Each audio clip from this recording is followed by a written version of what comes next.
Many thanks for choosing us today. Activities marking the 25th anniversary of the National Democratic Congress kicked in. Leading figures of who have been preaching unity following reports of emerging cracks after a humiliating electoral defeat to the New Patriotic Party in December. Party executives, including Alban Bagbin, Alhaji Hudu Yaya, and Ama Benua Do, took turns to deliver addresses at a forum held today. They made a joint call to the party's followers to unite as it regroups to recapture power in the next general elections. Cadres worked very hard, very, very hard. And as I stand here, I would not say we should stand up, but in my heart, I know of cadres who lost their lives in the course of this struggle. A typical example was in the northern region. When I was there, we had cadres from Damango who had come, and every year we used to have review meetings. They came, and we worked through the night, and we said everybody should stay till the following morning. But they said no, they were going for another function that morning, so we should allow them to leave. And they left, and all of them perished on the Yape Road, where a broken down tractor was right in the middle of the street, and they ran into it. Another is Mike Apachu, who was one of our early cadres in Tema. And throughout the night when we were preparing to go to Cape Coast for the first Congress, he went round Tema, part of the organizing committee, mobilizing the people to take the lead into buses. And after that, when he was in the last bus to go home and get ready and come over, he met his untimely death at the Tema oil refinery runabout. So he never saw Canaan. These are some of the examples. When we founded the party, Mr. Kobier, who was our first MP for Jirapa, his party youth attended the first rally when our presidential candidate went to visit Upper West region. And they also met a very terrible accident, had broken limbs, amputated limbs, and so on and so forth. In fact, when we were in war for the June 4th, some of them came to me. These are just some of the few. There are quite a lot also.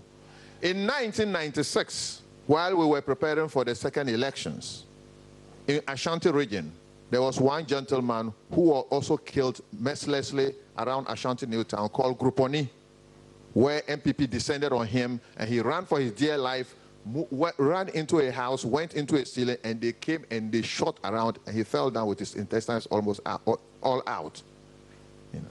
These are just some of the, some. There definitely are, a lot. I just want to say that as the party moves on, like the chairman said, we should not forget what some of these people died for.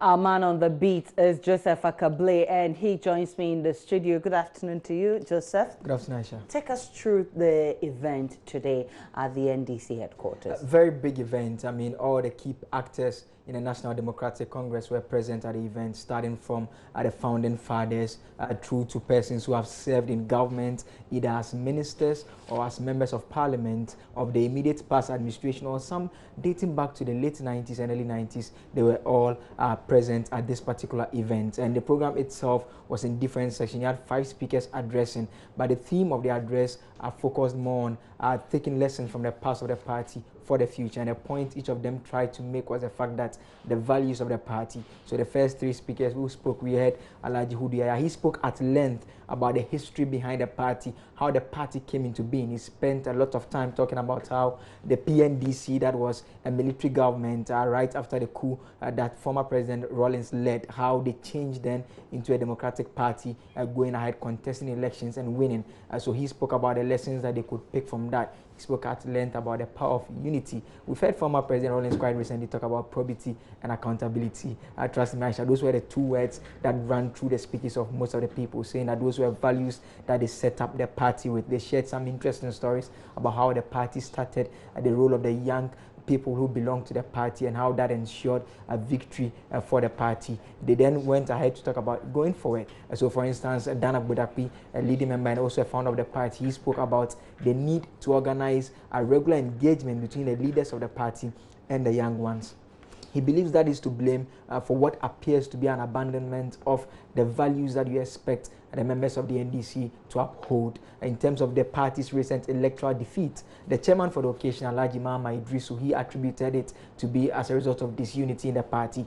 He urged the young ones, he says, they shouldn't be scared, they shouldn't be worried looking at the 2020 elections. He thinks that if the leadership of the party are able to put them together, it should be easy for them to win the election. And his point is that he has never seen a man who works without his head. At least you can see someone who has lost his arm, his leg, but always have access to the head. And so he thinks that it all starts with leadership, and the leadership must put a party together. So quite interesting. And when we saw ex-President Rawlings, we were all expecting another boom speech, but he took all of us by surprise by just speaking for 2 seconds. Oh, it was less than a minute. Very short speech there. He took everybody by surprise. But I heard Hudu Yaya actually asking the party to hold on tight to its leaders. And of course, we know NDC is a party that has a generation of babies with sharp teeth. So how does he want the party to champion this cause? You get a sense that there's indeed some bit of, I don't know, people want to speak their minds within the party because speaker after speaker pointed to the same things. But in terms of the suggestion, that is where it differs a bit. So for instance, someone like the second Deputy Speaker of Parliament, who led them when they were in minority, Alban Sumanu Gbagni, has been in Parliament for so long. He thinks that going forward, it's not just about having fresh leadership necessarily. He thinks a blend is the way to go. He is of the view that you need the old guns who will give the advice that we expect them to give. You also need the new ones to come with fresh limbs to offer the party on the grounds. Hudu Yaya talked about dancing at a party. He says it depends on how the drum is playing that will determine the dance that people will put up. And so if you realize that something is not going right and for which reason you want the dance to change, it's all about retuning the drum, and you get a different approach from those who are at that particular event. So he thinks that they need to change their ways. He thinks the structures are good enough. He thinks they are good enough, but they need more young people to take up, because they are the ones, he says, who reach out to the electorate, telling people that you should vote for the party. Interestingly, we're all looking forward to cite the former president, John Mahama. He wasn't present at this event, but his vice president was there. He actually spoke. Let's listen to what he's been saying. We want you to have listened to the things that they said, so that you will encourage the people in the party. But of course, as a former vice president of this country and then also former leader of the party, 25 years, what should we be taking back with us? What are we? What should we be taking back? I can't. As members of the party, 25 years down the line, the party has been through a lot. What should they be taking back with them? We are learning from what has happened, and that's why they say we are mirroring the past into the future. We are going to meet the challenges of the future in even stronger way. But unity, you've always talked about unity. Yes. Do you think that is a call that your party members are going to hear? There's unity. There's a lot of unity. We want to strengthen. Yes, there's unity in the party. We're going to strengthen the unity that we have. But there's unity, but we had all the speakers keep on yes, we need to deepen that unity. That's what they were saying. Not that there's no unity in the party. Thank you. And the former General Secretary, Kwame J, also was at the event. He looked pregnant with a lot of words, but he decided to release some of them. Let's listen to him. People who don't learn from the lessons of history are condemned to repeat it. Which people are not learning from the lessons of history? Most of us. Members of your party leadership? And then members of the other party. We've heard the former president say that there should be a time for change in leadership of this party. Is it time? You wait until you see what we do. What will you do? I can't tell you. Being in a political party is like being in an army fighting the other one. I can't tell you. So should we expect a comeback from you? Pardon? Should we expect a comeback from you for the leadership race of the party? For the leadership of the party, should we expect? I haven't decided, but the party has my full support. I'm born to serve. But we get a sense that there are a lot of foreigners in the NDC at the moment. Kwamneje is former chairman of the NDC, but I could sense that he wanted to say more, but probably time didn't allow him. But if he says the party has his full support, what did he mean by that? In fact, the first time we asked him on what his thoughts were on the entire event, I mean, he was a bit hesitant. But when we put it to him that, I mean, speaker after speaker have talked about the need for unity, he agreed with that view and said that he thinks that is the way to go. But on whether he himself will be mounting a comeback, you know, he used to serve as the chairman of the party, and this is a time that we've heard the former president, the ex-president Rawlings, talk about the jockey and the lame horse needing to step aside entirely. Exactly. We've heard others who have suggested that the current leadership may be maintained, with others saying that a blend is necessary. But he is of the view that himself as a person, he has not decided whether he wants to contest, but he adds that, I mean, like we heard him say, he's born to serve. You can always trust the politicians, and they never want to say goodbye. They may show up if the opportunity presents itself. So that was the kind of reaction he gave. Okay, but this whole event, I see it to be, it looks to me like an oldies camp. Did you cite some of the young people around, and what was their response to this call for them to hold on to the party's principles? The young ones were present. We saw some members of parliament like Samuel Okujeto Ablakwa. I mean, definitely if you are talking about the HODIS and you are talking about the Okujeto Ablakwa, you know that you are definitely referring to different age groups. We had Alasan Suyin, who entered parliament quite recently, was also present. Now a bit up a bit in terms of the leadership of parliament. James Klucha Veji, the deputy minority leader, also present. And the sense you get from them is they were listening attentively.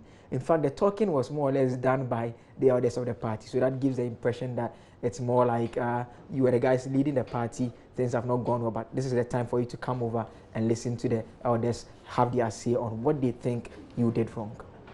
All right, Victor Smith is one of the prominent people who also featured at this event. Let's take a listen to what he said. This panel discussion has been quite informative. Not for some of us who know it already, but for those who do not know where the party had come from. There's a lot of information which has been passed on, and I hope that we will live by the principles for which this party was set up. The principle. That is the only thing I want to say. And that applies to those who are now joining or who have recently joined, and those who started the party. We must live by the principle. The running theme for all the speakers has to do with unity. Is it a case that the NDC is very divided, that each of the speakers list who spoke at least spoke about unity? No, unity everywhere is important. For the country, for anywhere, there's going to be unity. If there's disunity, we can't stand. A nation that is divided cannot stand on its own. So we need to be, there's the need for the unity. But the principle upon which this party has been set up, or where we have come from, if you may put it that way, and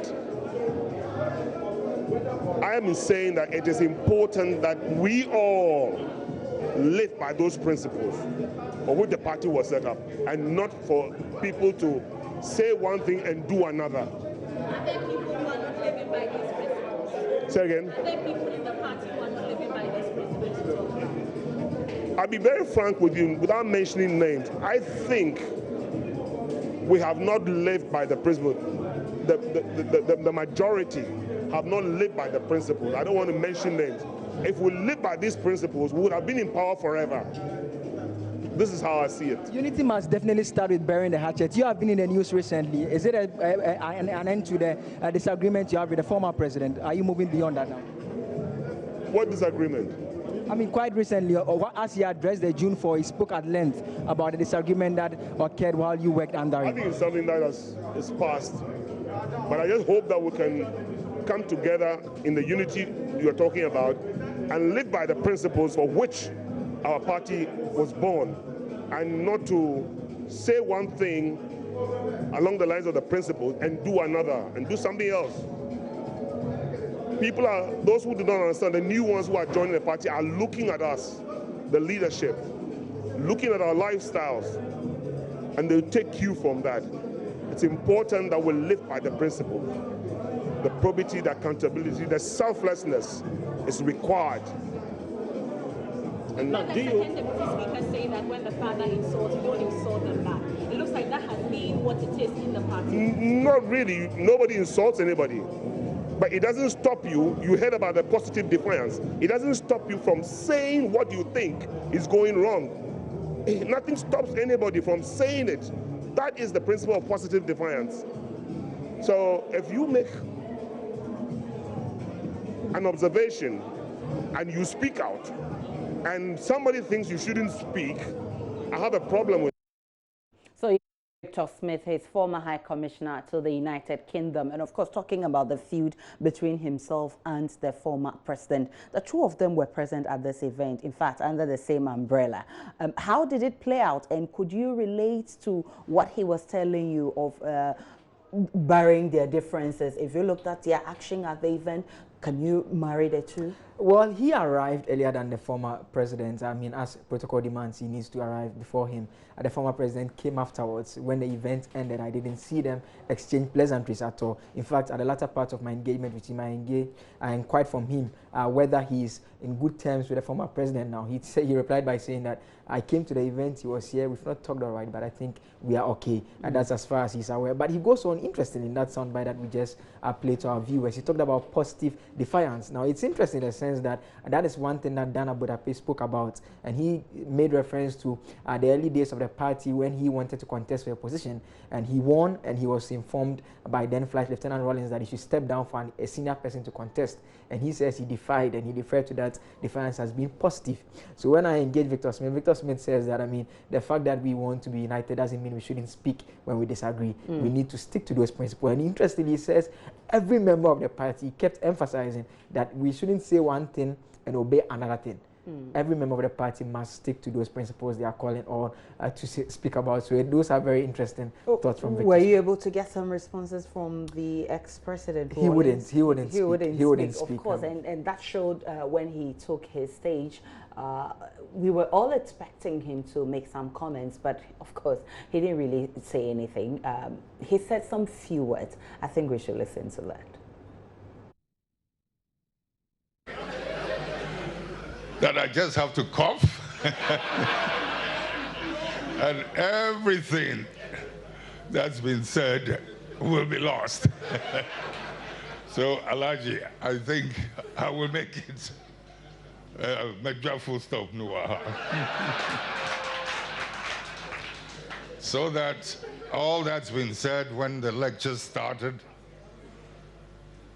what happened in Wa, all that we said, what the panelists have also shared with us today, very serious messages, should be digested, absorbed, and if we can go beyond that, to assimilate it.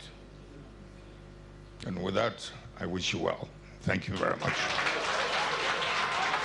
Victory of the NDC is coming again, and the people say, hey, job, border. And of course, before ex-President Rawlings started talking, the look on the faces of many of them wasn't pleasant at all. I'm sure they were just praying that he doesn't release another bomb. I can accurately describe it as more of being anxious. Okay, to hear what he has to say. And you know, he felt it himself. That's why he explains that, I mean, all he needs to do is to just cough, and that will even be enough. But I'm sure they heaved a sigh after he said that, because definitely they were expecting that he may say something else. That well, perhaps the other angle to it is that he agrees with all that has been said, and you heard him say that right from June 4 to the panelists we've heard speak. They've all reiterated the same points he made. The values they are talking about, the need for unity, some calling for fresh leadership, others calling for training for the members of the party. So it's more or less a case of, I mean, I think I agree with all they've said, and I don't want to be in the news again. But this is not the last time he'll be speaking, though. The other events are lined up that he'll be engaging. We know that on Saturday there will be a mammoth rally at Ashaman, where we expect ex-President Rawlings to be there. Former President John Dramani Mahama is also supposed to be present at that event that we've seen, as well as other members of the party. So we can expect to maybe receive some boom from him at that event as well. Did you get some explanation as to why the former president, John Mahama, wasn't present at this meeting? What we picked from party sources is indeed there was an invitation extended to him, but we've not been able to establish from his office why exactly he didn't show up. But what we gathered as at the time leaving the headquarters was that indeed he was invited for this event. All right, many thanks to you. Joseph Akable is our man on the beat. He'll be updating us on all the activities the NDC will be having to celebrate their 25th anniversary.